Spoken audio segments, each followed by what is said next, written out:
here today at iShook with our good friend, Mr. Ami Kozak. How are you, sir? How's everything? I'm going to flip you, okay? So I want people to see your name.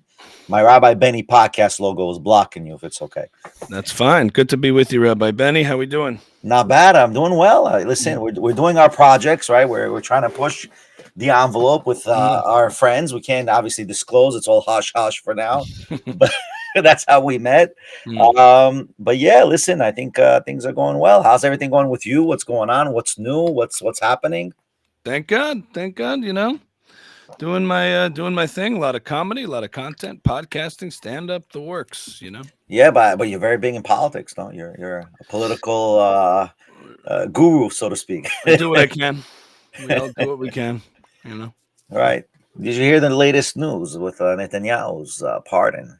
Did you see What's that? the update? I know he's been trying to get it. He's been advocating for it. They asked him to resign for a pardon. He said no. Right. But what else? Resign for the pardon? I didn't know Yeah. that. That's the first time I heard that It was part. like a press conference question, but Okay. But it wasn't like what's it? Herzog goes to him and he says, go down, right? Herzog, I don't know how persuasive Herzog could be. He has only one tone of voice, So happy, sad, angry. Listen, we need to respect this process. I am outraged, and I am also happy, and I am sad. This is the same way I'm speaking. It is outrageous. You were there, really, truly, really, truly. That's a good one, by the way. That's a good one. That's a good. But what's your take? You think they're gonna get the pardon now or not? That Bibi's going to get pardoned? I honestly, I don't follow the minutia of like Israeli internal politics that closely, so I can't really be informed on the cultural political climate in Israel because, according to Bibi, he's got a lot more support than is presented. I think he does, by the way. I think he does. I think he has huge support. I did a podcast with Hadan Mukhtar. You know who she is? No. She's unbelievable. I gotta show you. I gotta show you her stuff. Let me get you on there. Her Instagram. This is crazy. Yeah. She's unbelievable, and only an Israeli can really truly understand this. This is unbelievable what she does. Let me just share the screen here. All right, here we go. Also share audio. There we go. There we go. Let's Google Hadar Mukhtar here. Hadar. So I had a podcast with her. She worked in actually some sort of what do you call some sort of what's the right word? Some sort of like intelligence agency. Okay. But look at all, and you can tell that the sentiment of the leftists in Israel I believe are much worse than here. Oh boy, they're putting their hand in front of her. וואו, איך אני שמחה ששמים לי משהו בפרצוף. שחר, איך אני שמחה אל תיגע בי! אל תיגע בי, אידיוט! 2,000 מתים. Yeah. אתה אומר צה"ל לא היה שם? I get it. אני אלימה? Yeah, but they actually hit her. I want to show you how they actually hit her. She's pro Bibi, by the way. She's pro Bibi. So she has a lot of Bibi supporters, and she's going for the Likud party. Yeah. Now, what she said, what seems to be with what she's on the shetach, like on the ground, a lot of people are going to vote for Bibi again. He's going to get 30 mandates. He's going to get 30, 29. He's going to be in that between 25 to 30. Right. So he's like 30% of the country. So there's no way he's out. Interesting. I mean, look, I know that he also has his detractors on all sides now too, from left, right, and center, because there's people who said he was too calculated, too restrained. There's people on the left who will hate him with sort of Bibi derangement, no matter what he does, even if he does things they completely agree with. It's sort of like a Trump factor of being just opposed to anything Bibi. So it's pretty intense, but we'll see. We'll see what happens. I mean, I saw you. By the way, you met a few players. What's the guy from CNN? You met him? What's his name? Chris Cuomo? No, not Chris. I met not the other one. He's in the debate. He was in Patrick David's thing. He just put a book with Trump out. That Jennings, Scott Jennings. Yeah, Scott Jennings. There we go. How's he? Like, what does he say? What's his point of view? Scott, did you get a chance to talk to him? We didn't get into it too much. It was just like a gala, but he's been good. He's been the voice of reason on CNN. They kind of like that. I think he's been killing it. So it's nice. Really? To see that. Yeah, I think CNN is going to go down with this new Netflix purchase. You know what's happening with Netflix and all that. It's like crazy stuff. Yeah. Like the movie industry is going to be shot. I got to talk to Daniel Baldwin about it, but I think it's going to be shot. Yeah, Daniel is a cohort of ours in our company, but yeah. So like it's crazy over there. Like in the whole, they're destroying the whole market of movie industry. Like the whole movie industry is flopping. The last 10, 15 rom-com movies flipped. Like they lost 80% of the investment in it. Yeah, it's kind of the Wild West in all the different landscapes, media, film, you know. But they're investing. New Jersey. Yeah, in New Jersey, they got the $800, $900 million studio coming out. Okay. Did you hear about this or no? No. Yeah, so Netflix just put in like $900 million studio. Mm-hmm.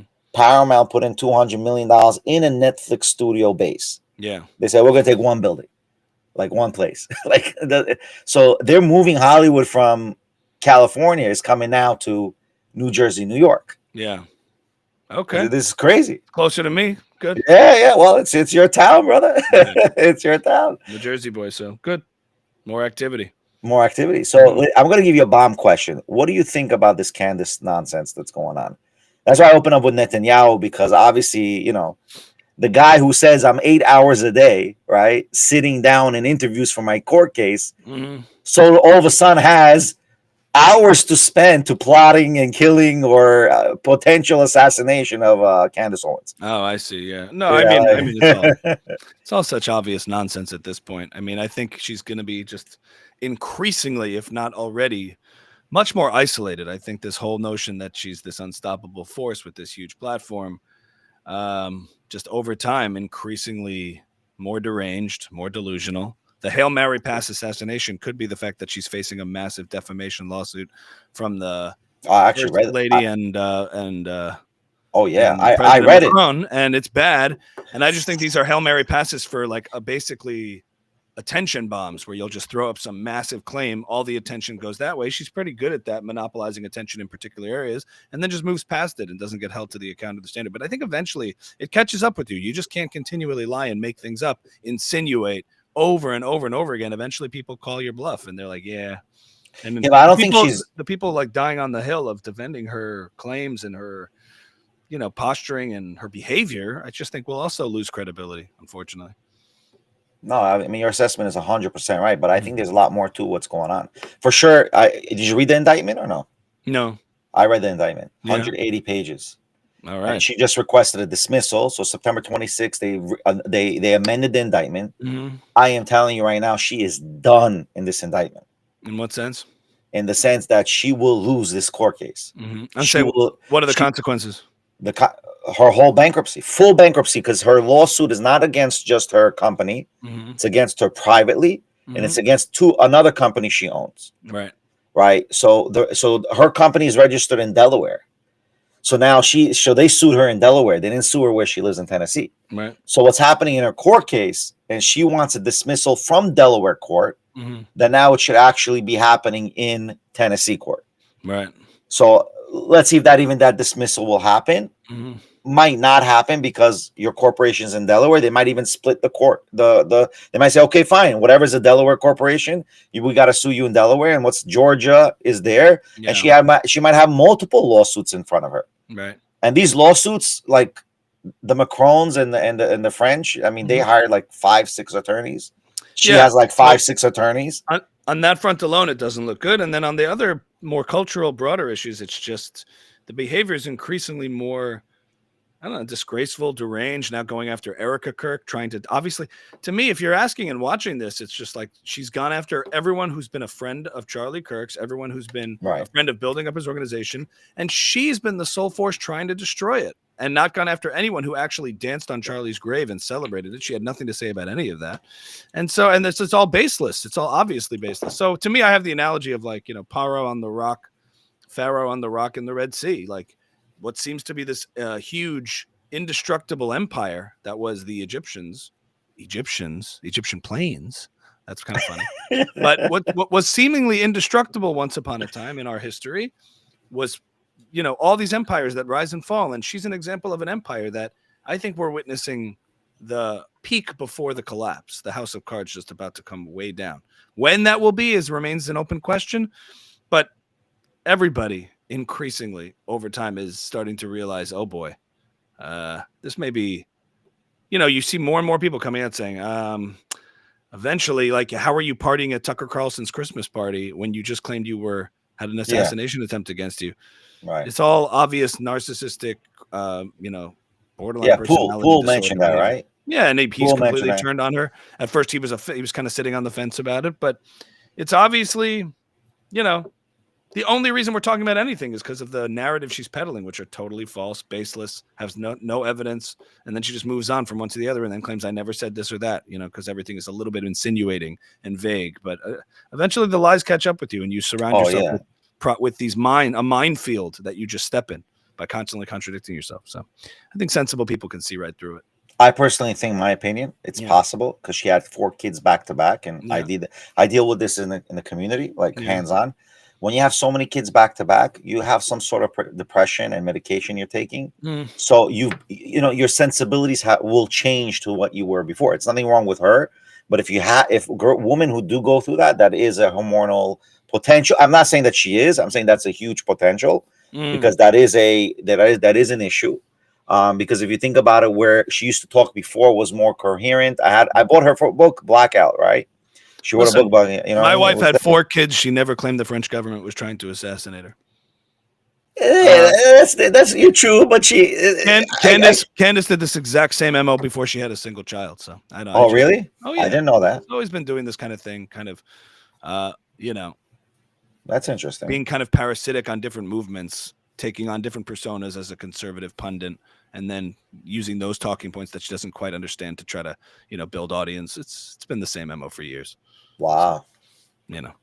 Unfortunately. Wow. Now, look, I mean, we had an interaction. We had got to have conversations and talk honestly. And I thought what I thought was in good faith. But, I gave her credit at the time for that. And I gave her sort of a window of really, trying to assume the best of positive intentions and good faith. But it just withered away with the increasing lying and behavior that was just, can't look past it at a certain point, I mean, you realize she has when she did a podcast on 80% on I think what was about where the location was of the Israelis and the French intelligence and the shooting Charlie, and then she went to Adam, right? She went hitting on Adam. Yeah. So she had 165,000 live viewers. I don't think people understand what that means. This is like in live. Even Joe Rogan doesn't do live viewership. Not Joe, not Piers Morgan. People like drama. They like theater. They like spectacle.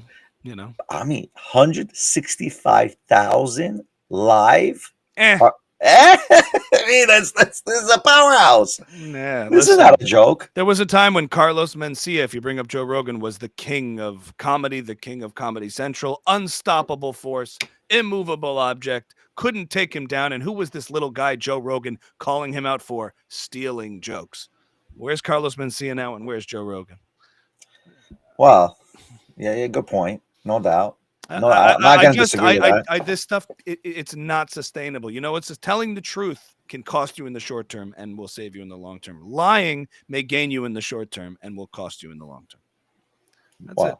No doubt. I agree with you on that point. 165,000, half of them watching because they want to see what the hell, half of them are. No, but they're giving money. They're like you see those gifts and all the support. I mean, there's money being given there. Okay, good. Keep going. She should keep going. I think she's gonna keep on going. There's no doubt about it. It's a losing battle, and it's a losing. You win the battle, you lose the war. I'm just saying, if you dig yourself into a deeper and deeper grave, it's Scar and the hyenas at the end. Eventually, you cannibalize your own audience. You surround yourself with real hateful people, real conspiracy theorists. They stop trusting you. Remember Scar at the end of Lion King? My friends. I thought you said we were the enemy, and they turned on him. It's going to happen eventually. It's just it's a inevitability, I think. Right. That people will look back and say, "Oh my God, remember that crazy spectacle?" Things tire, and well, the question is, the intelligent people will see the difference, right? Yeah. But the masses are not in the level of it. Listen, the way I look at the world is that people talk like a lawyer or you talk like a person. So those who talk like lawyers will understand that she's messed up. But those who talk like people, they're going to say, no, she's good and you're the messed up person. Yeah, I actually think more and more. I think the common sense person, People who have nothing going on and want to just get lost in drama, theater, and spectacle, want to go with it. People who have stuff going on for themselves, families, lives, careers, very easily say, what the hell's wrong with this person? It doesn't take much. Doesn't take a brilliant mind to see through the pattern, especially women who can pick up on manipulative behavior. A lot of her biggest detractors early were women who can sense this kind of stuff. Oh, really? Men can get lost in data, intellectual kind of games, but she doesn't really play an intellectual game. She plays an emotional one. So, I mean, she does bring data, but the way she connects it, I think, is off, right? it's not data. It's just. I mean, it's not- you're right. It's not. It's like it's not real, but it's real. You know what I mean? Like, fake. It's all manufactured. It's all factual because she essentially has admitted that she operates from a place of provocation. Whatever gets a reaction, she goes for, and that's not whatever's true. That's whatever gets a reaction. right. I mean, she's definitely connecting the dots the wrong way. There's not even a question about that. Yeah, I don't think she cares to connect them the right way. Yeah. No, she doesn't. Obviously, she doesn't. And plus, how can she connect it? She doesn't have more intelligence than her. It's not a mistake, is what I'm saying. I think. Yeah, no, it's for sure deliberate. There's no question it's deliberate. So it's unfortunate, but that's what it is. I'm not that worried about it. I'm looking now and I see that Piers Morgan is doing a live with Nick Fuentes. Oh, yay. Good for him. Yeah. He got what he wanted. Yeah, of course he got what he wanted. He's gonna get what he wanted. This guy is he's polarizing the whole world. I mean, this is just reality. I mean, he's making such a balagan, it's ridiculous. Pierce wants to cover what's trending and popular. That's essentially the show, is covering what's culturally relevant. That's his prerogative. You could take it for what it is. He gives people equal time to make their points, so I appreciate that when he has different things on. I don't understand the value of having a massive anti-Semite to say, you're such an anti-Semite. Like, what's the point in that? But if Nick Fuentes want to do a podcast with you, you won't do it? No. What will be the what's the right word? What will be the repercussions of such a podcast? I only talk to people in good faith. It's about value. If you don't have similar core values or good faith intentions, then there's no value in conversing with you in that way, because there's a presumption when you're talking to someone, even if you have disagreements, you're both there in good faith. But Nick is in bad faith. Nick has bad intentions. What do you think his intentions is? What is his motives? Let's say you're going to have a podcast with him. What motive can he have? To appear mainstream and reasonable while having actual much more nefarious intentions. That's what he's been doing. He presents a different face when he goes on more mainstream podcasts to mainstream himself and his movement, while he holds very nefarious views, anti-Semitic. His whole point is to become mainstream and make anti-Semitism mainstream. Absolutely, he says it himself. Watch his personal live Rumble streams versus his podcast appearances. Coleman Hughes did a whole piece on this, which dissects it perfectly. He's not a good faith actor. He has nefarious intentions, and so I don't think you should grant the mainstreaming of such things and be a part of that. That's my opinion. I think you talk to people, you converse with people, you argue with people in the marketplace of ideas. But if somebody's has behavioral issues and problems with their conduct and bad intentions, then you could challenge them. I'm not saying it's in principle, but I don't see the value in that unless it was going to be purely combative and pushing back. But again, I don't know. He doesn't have good intentions. So him being all chummy on these podcasts, I think, is very destructive, because people say, hey, he doesn't seem like such a bad guy. And that's how you incrementally move the Overton window to anti-Semitism becoming fully mainstream. If you have so I just showed you what Hadar Mukhtar is going through, right? People are hitting her, leftists and all that. Within our own, let's be frank, within our own Jewish community, you have this eccentric, hateful, because in Israel you have the Chilonim, you have the Datiim, you have the non-religious, the secular, and the semi-religious and religious, that they're clashing right now face to face, right? Yeah. So what will be the difference there? I mean, you wouldn't talk to a person who's a Chiloni in Israel? Is that making that mainstream? So what's the nafkamina? What's the difference? It's a false equivalency. Someone with a different opinion is very different than an opinion that wants to destroy me or hurt me. The Chilonim don't want to murder the Charedim or eliminate them. The Charedim don't want to murder the Chilonim. Nick Fuentes wants to, look, I disagree with a serial killer and I disagree with a Democrat. the fact that I have disagreements with both doesn't make them the same. Right. This I is a matter apologize. of, We have a few issues with the internet here for some reason. Like it's coming and coming on off. So I apologize to the viewers. Yeah. this is a matter of degree. Obviously, ultimately, everything comes down to a matter of degree. A guy who jaywalks and a guy who mass murders are both criminals. I think they're different, though, for the most part, fundamentally, even though they're both technically breaking the law. So you could do all these kind of word games and say, hey, well, what's the difference between you have a disagreement No, with I'm not saying they're word games. What I'm trying to say is something very different. Listen, as a rabbi, every person who comes to me, I got to accept them who they are. Right? I'm not here to judge them. Again, we cannot make an equivalency like you're saying it's a false equivalency. But there's character is character. Whether the person hates, whether the person's jealous, whether the person. But when we go to physical action, that's when we judge the person, right? So the question is, a person like him in the world as we see it now, do we judge him for not? He hasn't done any actions wrong physically. Has he done anything physically wrong? Has he beat up? Has he attacked Jewish people physically? Has he had done any of the other things physically? I don't think he's done any of those physically, right? He hasn't done anti-Semitism in a physical format, like the jihadists. Has he committed violence? No. Has he created a permission structure in which violence is heroic and justified? Yes. Yeah, but that could be anything. What do you mean that could be anything? Anyone can be doing that, right? And if someone is doing that, creating a permission structure where you not only encourage it, but you make people feel virtuous in harming Jews and fighting the Jews, then yeah. But he has he ever called for physical violence to Jews? Of course. These people on the occult of Jewish power, they need to be annihilated. They need to be given the death sentence, the death penalty. When we come into power, we need to annihilate these people. Absolutely. They need to be given he has said that. Absolutely. Right. I mean, with all due respect, I'm not saying that we shouldn't listen. I'm not saying we should or we shouldn't. What I'm trying to say is, I'm saying you're not aware that he's made those claims. That I can't watch every single. Clip that's a big one. That's another viral clip. These people in the Jewish occult of power, they need. I'm sorry, when we take power, they need to be given the death penalty. Okay, they need to be annihilated. Okay, and then of course when he gets on Dave Smith's podcast, I don't want to harm anybody. I don't want to hurt anybody. But he's been very explicit that his aims are.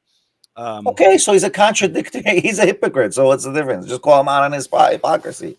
Make it clear. You want to annihilate us, or you don't want to harm anybody. Make your mind up. There's a lot of fans that he's building up in an entire movement of people that agree with him. So I'm going to call that behavior out. I'm not going to say, oh, well, he's just all he is a hypocrite because he's contradicting himself. I'm sorry. Like, I think there's a tendency maybe in good people to want to just believe the best side of people. And we can't possibly accept that they would ever do this. The same with Hamas. There's no way they would actually just attack Israel because they're Jews. No, but Hamas actually attacked them. Forget the motive; they actually physically did it. Yeah, but it's the same. And there's an Islamic jihadist agenda, right? Does he have like a jihadist agenda? Well, he has a Catholic Christian supremacist nationalist agenda. Okay. That he would want to implement. And what's that? How is that different than any other Catholic in America? I'm not talking about Protestant. I'm talking about Catholics. He espouses the idea of creating a theocracy, displacing America with a Catholic theocracy. He says it very explicitly. And that, the highest virtue is not liberty, it's order.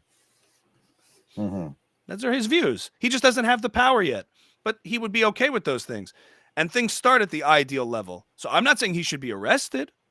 I'm not making claims that he's breaking the law, but there's a difference between breaking the law and there's plenty of behavior that's worth calling out, confronting, and being courageous to be clarifying in saying we don't endorse or stand with or engage with this kind of nonsense. We have barriers by which we're willing to socially accept certain things or mainstream certain things.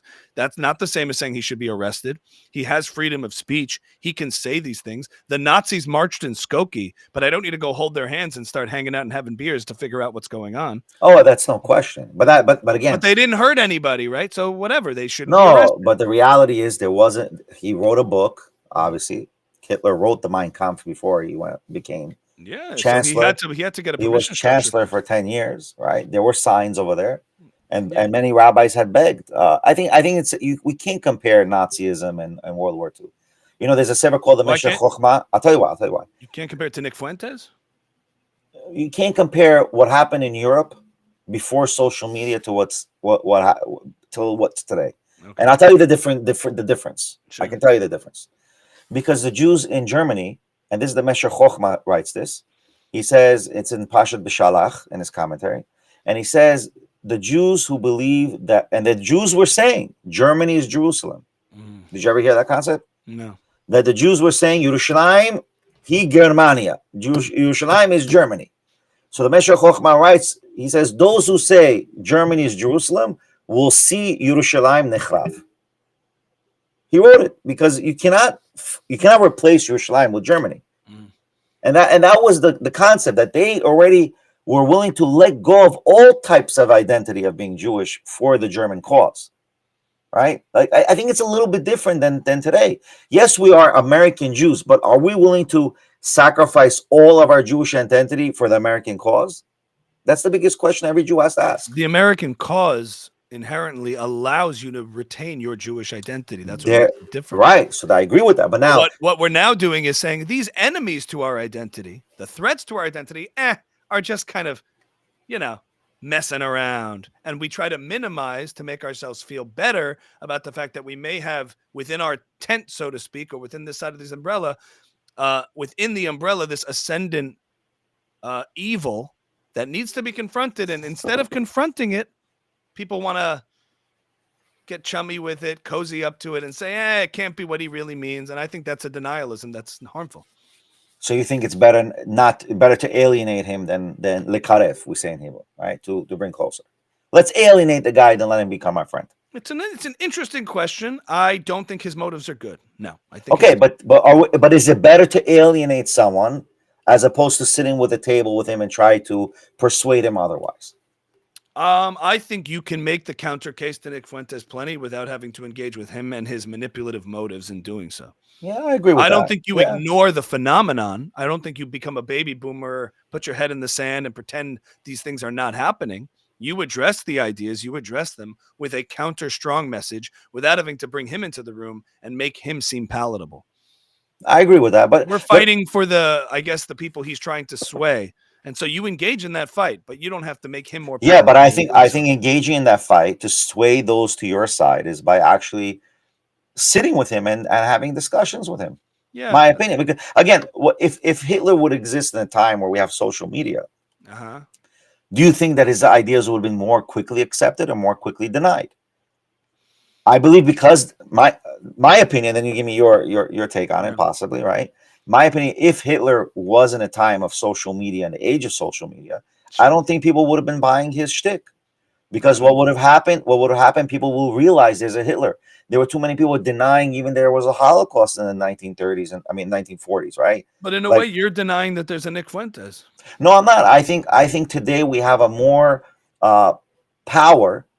It's like my rabbi said, in the rabbinical world, we have more politics than people know, right? Like, it's not just about Judaism. There's a lot of politics. Who's going to say their idea or whatever? So one time I had a whole group of people coming against me because I became a new powerhouse in the community.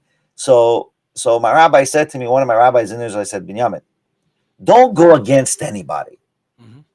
Go against.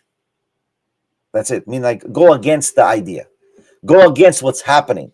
Don't be a direct attack against someone. That's why I think most people have a problem in social media. They don't really get how to persuade people.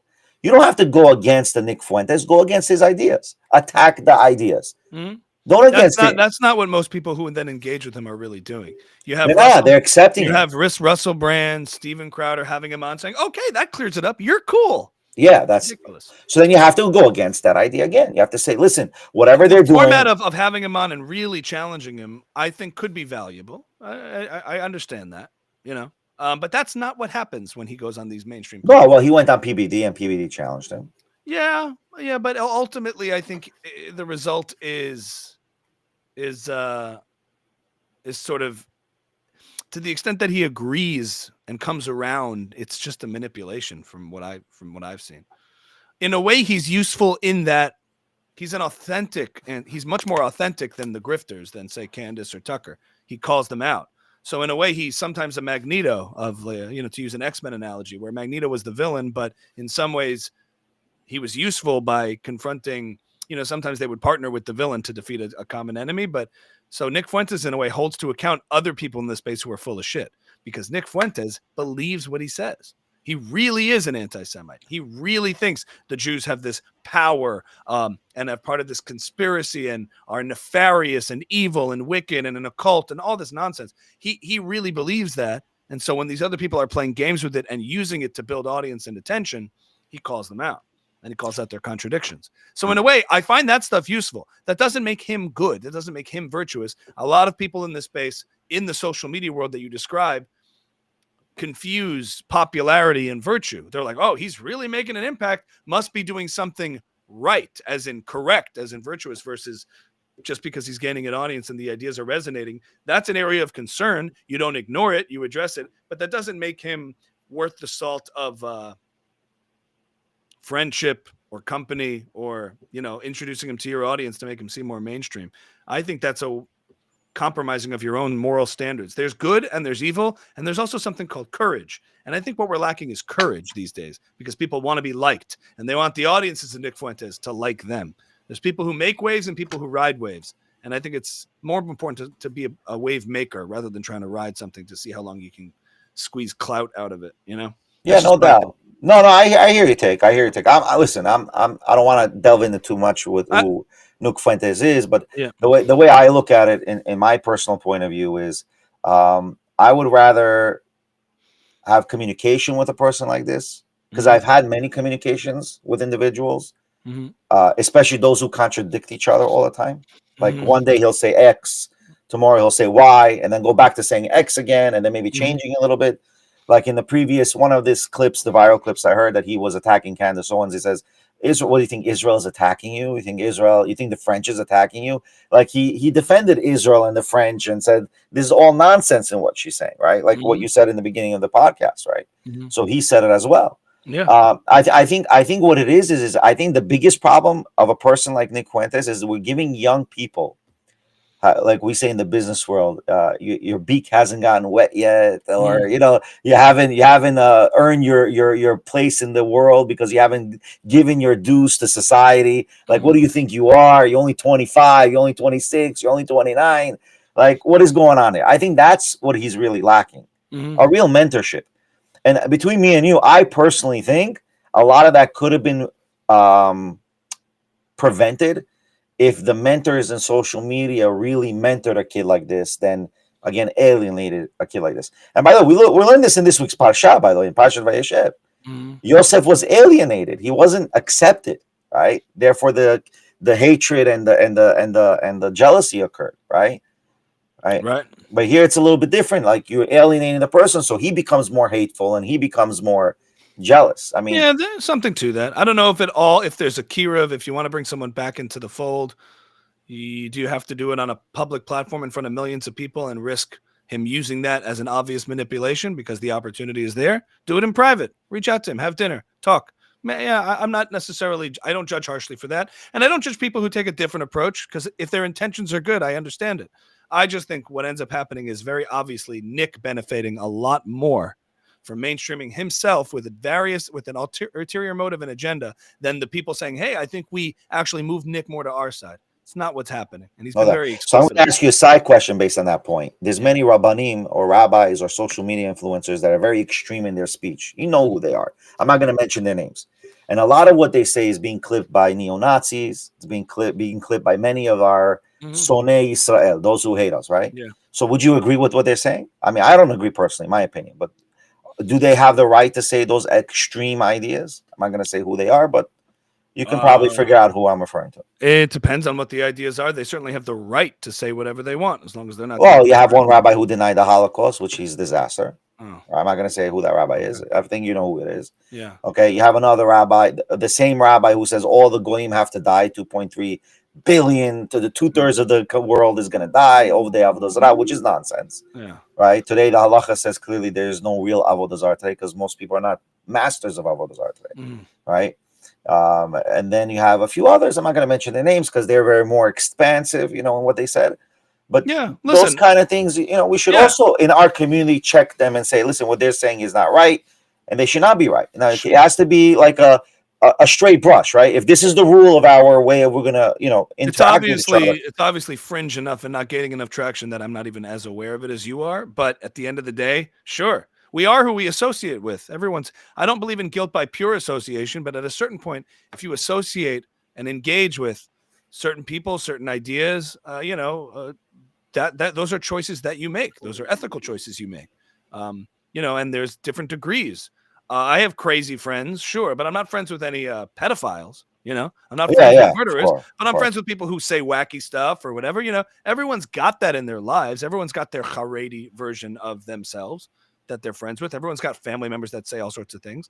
If that crazy friend at dinner or Shabbos table who says crazy things gets on a podcast, starts amassing millions and millions and millions of followers under ideas that are actually really harmful, then yeah, I could call out those ideas. I could even do it without calling out a personal friend and saying, look, I have a friendship with this person, but his ideas are harmful and I can engage in those ideas without even condemning the person if I believe the person has good intentions, because people can be wrong about all sorts of things.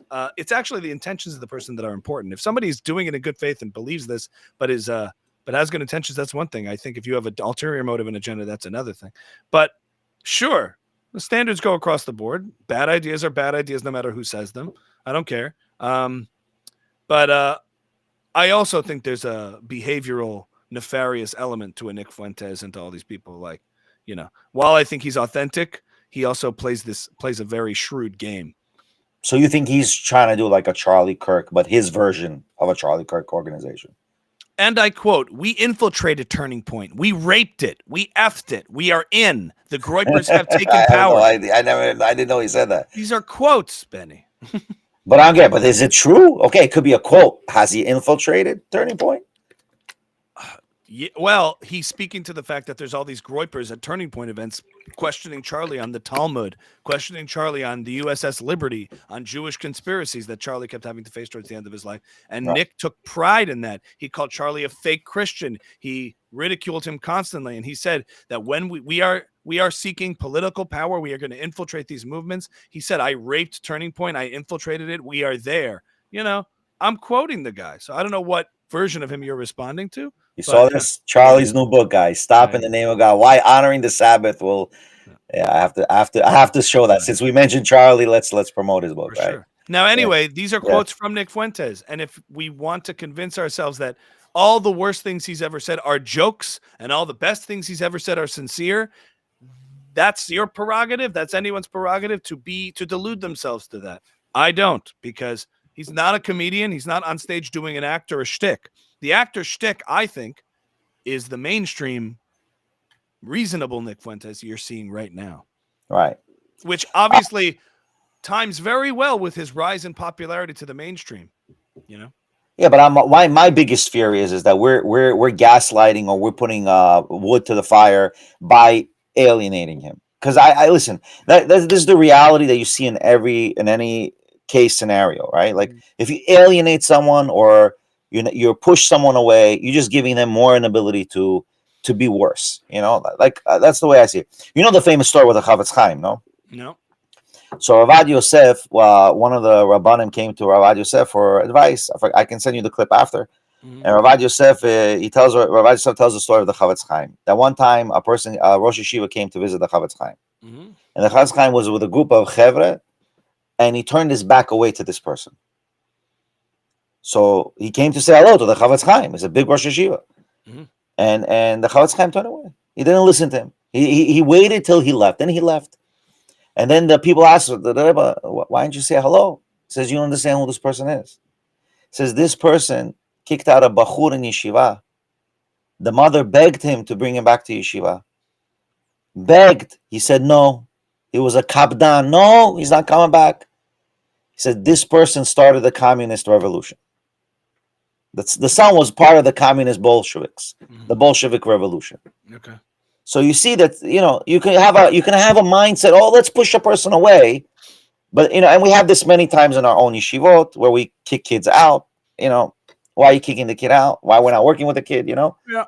Fuentes is not an old man. He's not a child. He's in his 20s. No, he's a child. For today's day and age, he's a child. Okay. This is what I think people are forgetting. Today's day and age, in our society today, he's a child. What I will say to you is, sure, if you want to have private outreach and correspondence to try to use carrots instead of sticks, sure. But don't do it in front of millions of people where there's a massive opportunity to manipulate an entire audience. Because once you dangle millions of viewers in front of a whole display, let's be honest. Obviously, it's vanity. It's not.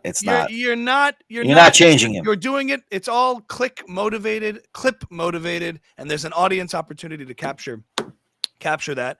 If you really have the best intentions, then hey, yeah, have him for Shabbos and say, and then the next time he goes live, he goes, it's not all Jews. It's not even most Jews. Maybe it's not the Jews. And hey, I'm open to that. So, Achi, let's try to invite Nick Fuentes to Shabbos. You can do it, Benny. Keep me posted. You're the rabbi. I'm just. Would you come for Shabbos? I bring you here in the Queens Chevra. It could be interesting. Well, why not? Let's try to make it happen. I think we can make it happen. A Shabbos. Why not? A Shabbos with Nick Fuentes. Lama lo? What do we lose? It's quite the scholar in residence. Listen, I do see a lot of intelligence in his speech. This week's Parsha talks about the occult. But isn't that what the Chatumei Mitzrayim were? The occult? It's like in a couple of times. Here's what I'll say. I guess you could interpret it positively. Like Nick kind of respects the Jews. He kind of understands, like he gives us our flowers, even though he paints it in a negative light. He has an admiration, a respect. He just wants to match that. In a way, he's missing a few like key pieces, but he's not the type that, puts down Jews as inferior in some. Oh no! He from what I've seen, he puts us here. Yeah. And he's upset that we're here. You get it? And he's increasingly done that. But at the same time, you just can't ignore the massive elephant in the room, which is the years and years of streaming and audience he's built on a cesspool of the worst anti-Semitic tropes and ideas known to man. Yes, I'm not denying that. We're all discovering him now coming out of the ground. And it's like, what about the soil that he's come out of? And people like to pretend they don't see that. They're like, oh, look at this polished young man. Okay, he's a little angry. He's got a few misguided ideas. Let's hang out. It's like, he's no. So I don't want the audience to get me wrong. I agree with you on that point. Don't get me wrong. I'm just trying to say is that I don't think it's a good idea for us to fully push him away. I think if he really needs guidance and listen, look, Charlie Kirk, and he mentioned this in PVD's podcast. Charlie Kirk did what we do in our community as Jews, right? He created an organization that is able to roll million. I don't think even us, we have that ability. Yeah. Whatever Charlie Kirk did, I don't think we have any koach of that level. Right. That we can mobilize millions of people to go vote for a president. Do we have that power? We don't have that power. Charlie Kirk has that power.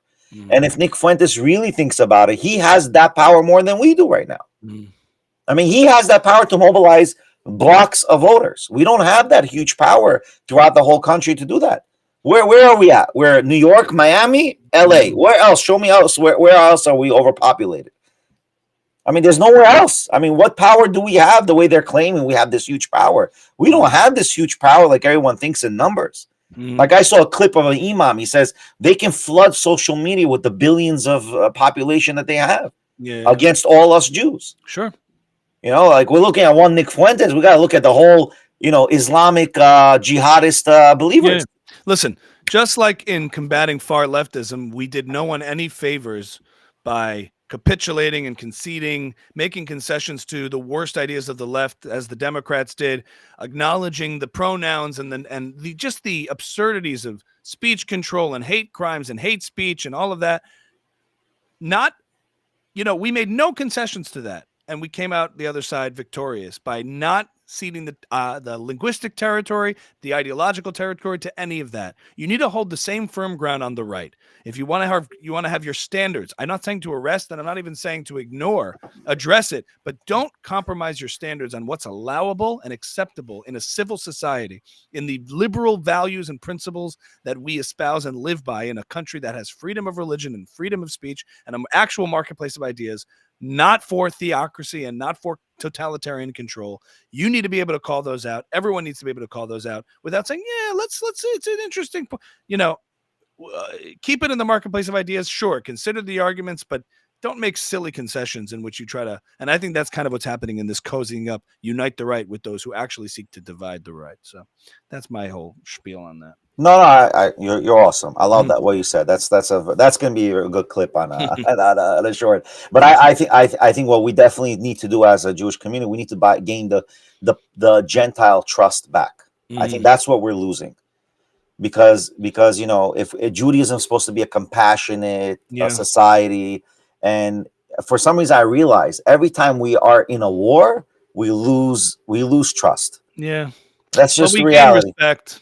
It's true. We do gain respect. I don't like the idea of like, oh, how do we get the nations, the goyim, the non-Jews? How do we get the Gentiles to like us? It's like, look, the ones who don't like us will never like us because we're successful and virtuous and good. You can't get people who say the condition of us liking you is either your elimination, erasure, or your failure. Those are not bendable. Those are not compromisable standards by which we lose those things to gain approval. Yeah, those but those who love Jews in our success, in our virtue, in our victory, those are the people we need to ally with. But we're not helping ourselves by not gaining the trust of people. Like we're not really helping ourselves, but honestly. The people who decide to distrust Jews because of our success and our virtue are really at a loss for themselves. I don't know what else to tell people like that. That's a destructive attitude. No, okay. You can explain that it's destructive to have that attitude. Right. I think you can present in a way that's, that basically demonstrates that, we are not reliant on your approval to exist and thrive.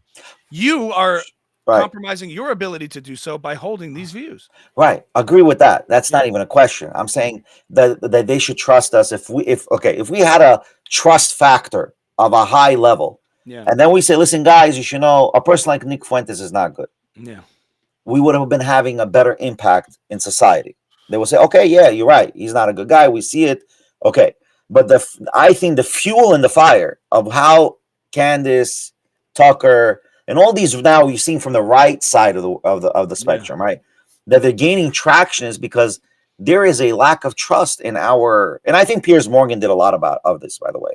He did a lot about this with where he challenged the jihadists. Do you condemn October 7th?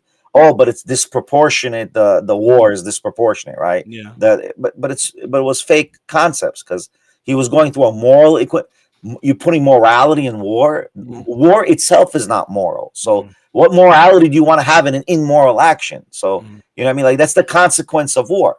You force us to be in a war where we're killing people. The war itself is immoral. The start of the war was immoral, and the continuation was immoral because now we're killing people. Like where does it say in the Torah that we are people of war? We're not a people of war. But we are people that defend ourselves. Yeah, right? I wouldn't call it immoral. I would just say not an ideal state of being to be in a state of war. But it's not like war in and of itself is immoral. It depends on who's the aggressors and who are the defenders. If you're a defender, you're beheter, we say in Hebrew. You're in a permissible war, right? Yes. But we're not allowed to start a war, right? We know in Judaism, we're not as Jews, we're not allowed to start a war. Right. Right. That's the rule. We only started 2 wars. So I would simply say that the people who don't trust Jews as a product of our success, they're the ones with the problem. Well, yeah, because they're jealous, obviously, right? We're not the ones with the problem. I just don't think the onus is on us to figure out a way to get them to trust us when we haven't done anything wrong. That's all. Yeah, I agree. No doubt. And I think ultimately you get respect for that with the people that matter, and that's what happens. Look what happened. Look what's happening to the anti-Semitic corner of the internet. They're just increasingly becoming this dark cesspool, isolated. That's what's going to keep happening, and they're going to lose. So. Well, of course they're going to lose. They're going to lose, because. And they go down the anti-Semitic rabbit hole at your own peril. It's only going to hurt you eventually. It's like can't be in a narcissistic relationship with the world where their narcissism and envy and resentment demands something on your end, has some sort of claim on your behavior, on your actions. No, we shouldn't fold at all for any of this stuff. Yeah. Don't get me wrong. Yeah. We shouldn't fold for it out. I'm just questioning our tactics. That's what I'm trying to question. Like, what tactic is the right? And I personally think every person is a different tactic. Like, I personally like a Candace Owens. I think she needs to be secluded. Like, the more you seclude her, the more you don't fight her. You just seclude her. You just close her in a Pandora's box. That's because there's no coherent discussion with her. She has this delusional way of thinking, delusional way of connecting dots of these public information she Yeah. finds on the But internet. you think Nick is a different beast than you would. I think Nick has an intellect. You think he's got a Yiddish cup. I think so, yeah. I think he has a little bit, yes. Yeah. I think he does. Like a real apikores kind of thing. Yeah, mamash. No, bemet. Yeah, bemet. Like an who's the guy that always goes in Piers Morgan? He denies the Holocaust. That historian. What's his name again? Tall guy, Israeli guy. His parents were Holocaust survivors. Norman Finkelstein? Yeah, Norman Finkelstein. Right. Yeah. The only thing I hate about him is he talks very slow. He does talk very slowly. And that's how he's going to conduct this conversation. Rabbi Benny wants to talk to Nick Fuentes and have him for Shalashidis. Well, he should. But don't invite me because I don't mingle with Zionists. Yeah, I know. That was a good one, by the way. As if he was here. As if he was here. Mm-hmm. So he's a crazy. I think he's a kook. Mm-hmm. I think he's like a Candace Owens. Mamash, I think he's a Candace Owens. I think he takes history and he plays it in one small, narrow sequence of reality. Right? Like history is supposed to be perspectives, many perspectives. He's literally taking that one minimal perspective and making it, we say in Hebrew, the ikar perspective, the prime main perspective. Yeah. And I think that's his failure, right? Yeah. He messes up on that, and then he misrepresents the whole Jewish community. Like everybody thinks, oh, look at this guy. He knows what he's doing. He knows. Look, even the Jews say, even their own people say. You know what I mean? Like, sure. That's the problem. You see Fuentes in an interesting, like a lost yeshiva bacher kind of way. Because you see how he's flip-flopping ideas constantly, even in the in a few points, like when he goes against Candace or when he goes against other things. Like think about it, like you see there's not a, we say in Hebrew yatziv, there's no real balance of thought, right? Like if a person can change his mind constantly because he's getting new information, I think he doesn't have full coherent information. I don't think he has holistic information. I think we can button this up by simply saying that in the engagement with Nick Fuentes, what I've seen more often than not is people coming to the conclusion that his ideas aren't so bad, rather than Nick coming to the conclusion that the person he's talking to's ideas aren't so bad. That's what ends up happening. A sanitation of Nick Fuentes rather than an uplifting of him to see the light. He's getting other people to see that he's not that dark, which is a manipulation. So that's all else. That's what's happening on the public stage right now. Chazak Baruch. I always tell people it's about perception, not about reality. Yeah, that's what's happening. That's what you're saying is perception-wise what's really happening. That's what's happening. We don't really. And Nick isn't saying, oh, I've never thought about it in that way with the Jews. Rather, the person saying, I've never thought about it the way you're presenting it, but that I agree with. It's a lot more agreement with Nick Fuentes rather than Nick Fuentes' agreement with whoever's trying to, quote, talk sense to him or figure out what's going on, or him simply lying about everything he's ever said up until the point where now he's on the big stage and says, yeah, I'm not anti-Semitic at all. Literally. When for years he's talking about Jew boy, the occult of powerful Jews that need to be executed. I mean, give me a break. Right, but has he ever debated a Jewish person that can be in his part of debate?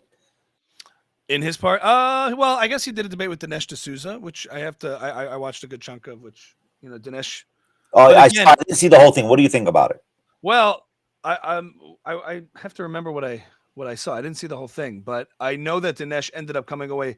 Like that's when Nick revealed his sort of more intellectual side, and he didn't go after he didn't make it racial. He didn't make it any of those things. And so, again, it was sort of the first moment, like Alex Jones with Dinesh versus Nick, where you started to see that Nick is formidable intellectually, and therefore didn't get distracted with the racial stuff.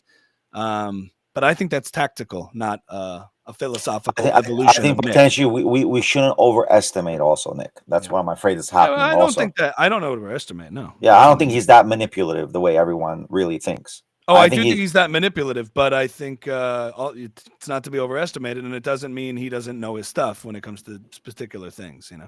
Right? No doubt. I heard that you have a few tours. You're going. I'll be around. Yeah, I mean, I'm doing a lot of comedy, so I'm. Where's your comedy? Where's the next comedy? What's your schedule? Going to LA tomorrow. I have a show in Los Angeles, and then I'm doing a bunch of private events. I'm performing in Atlanta, in Savannah with my band. I'm performing in Houston. I'll be going to Amfest in Phoenix, so that'll be Amfest. Wow, Yeah. that's a chiddush. That's a chiddush. And we'll see how it goes.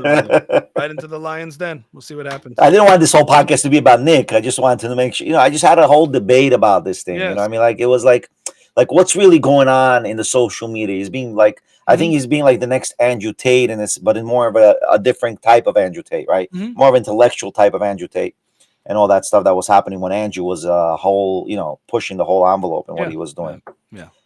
Sure. What do you think the future will be in social media with a person like what's going on? What do you think would be? Do we have a chance to try to persuade and win hearts of others? Yeah, I think in the long run, the people with integrity win. The people without integrity lose. And so I put my cards and my bets with the Ben Shapiros and the Seth Dillons and the PragerUs and everyone in this like civil war that's happened on the right, because we already know the left is far gone on some of those worst ideas. But essentially the infighting and the civil war is really creating a big opportunity for the far left takeover that's coming at the local of levels when you see mayoral elections like Mamdani, but also at the national elections. I think they're going to, all they have to do is point to the right and see, you see all this Nazi crap you get with the right? They used to say it for years and it was nonsensical. It was a baseless caricature. And now these people on the right are handing them victories on a silver platter by welcoming these people. Quickly, what do you think of Mamdani in your perspective? I personally think it makes no difference in New York City.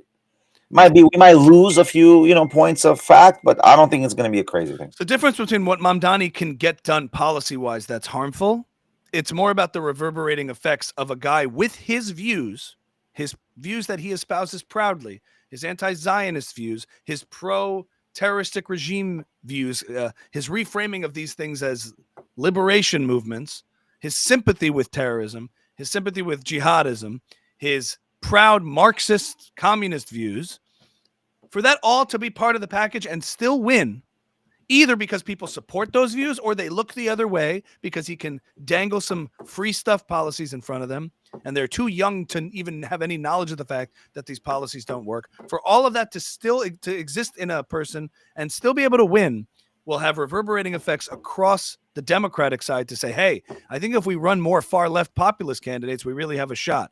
And that is the real danger. It is the starting point of a new strategy on the left, which is going to say, let's do Trump on the left. Let's do left-wing populism. And that's when you'll get people, charismatic Maduros, Mamdanis, these people running at higher and higher ranks of power. And that is very, very dangerous. And that's just on the communist side of things. And then the fact that he can hold the views of,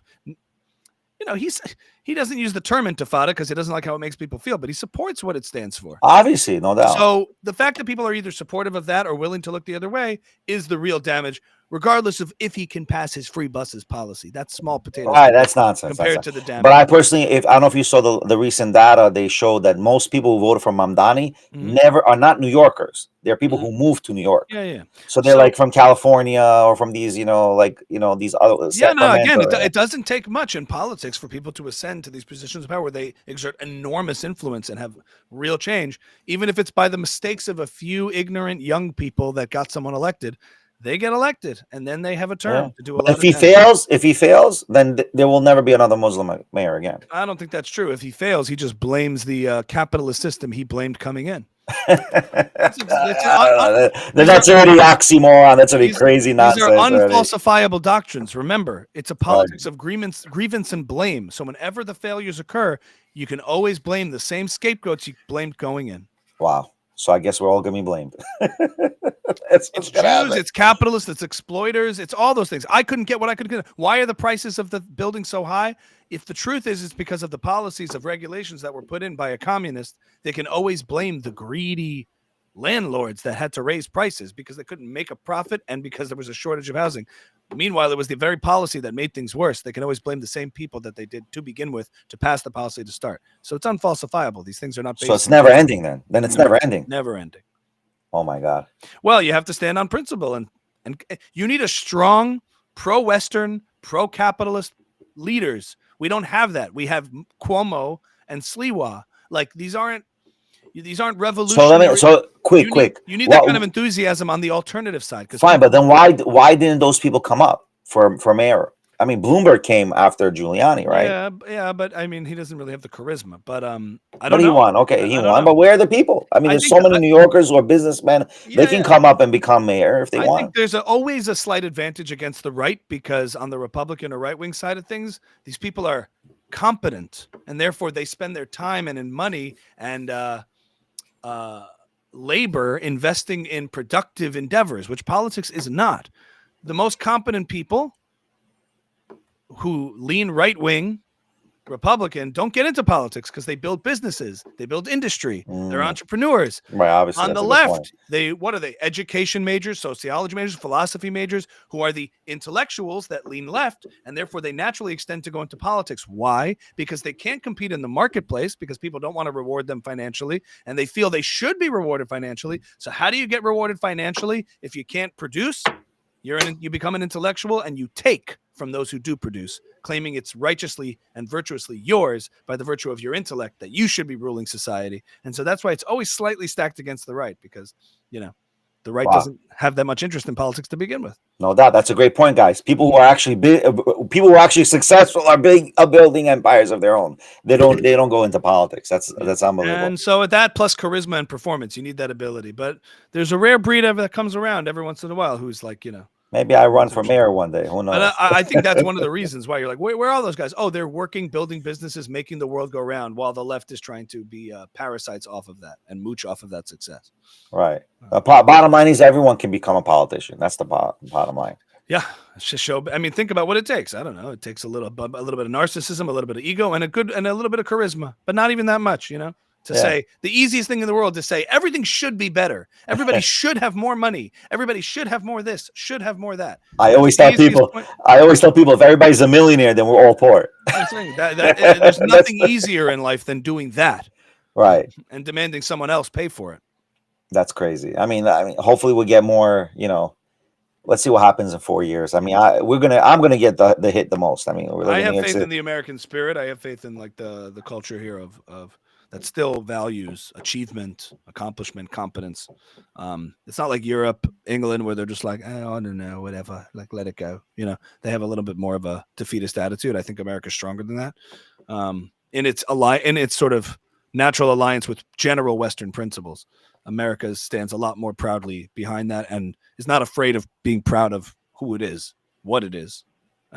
American society is built on a very good strong thing. Very good. I tell people if the Constitution is going to be destroyed or there's going to be something in the Constitution that they say it's null and void, then we Jews all have to go to Israel. You cannot live in this country anymore. Yeah. That's the way I look at it. That's the extreme. Doesn't come to that. We'll still keep fighting the good fight. Rabbi Benny. Ami, thank you for coming. Yeah, it's awesome. But trust me, we got so much more to talk about. And I like to thank at the end of I like to thank Adam for connecting us. Absolutely. It's an awesome connection. Absolutely. I appreciate that. I appreciate Adam. I appreciate everything that we're doing. And a lot of things are behind the scenes that we're doing for our communities. Beautiful. All communities, right? We're doing a lot of stuff. And anyone who wants to check out Ami, check out his social media. I'll put it in the description of our YouTube channel. And please watch our shows, watch Ami, and continue with the faith.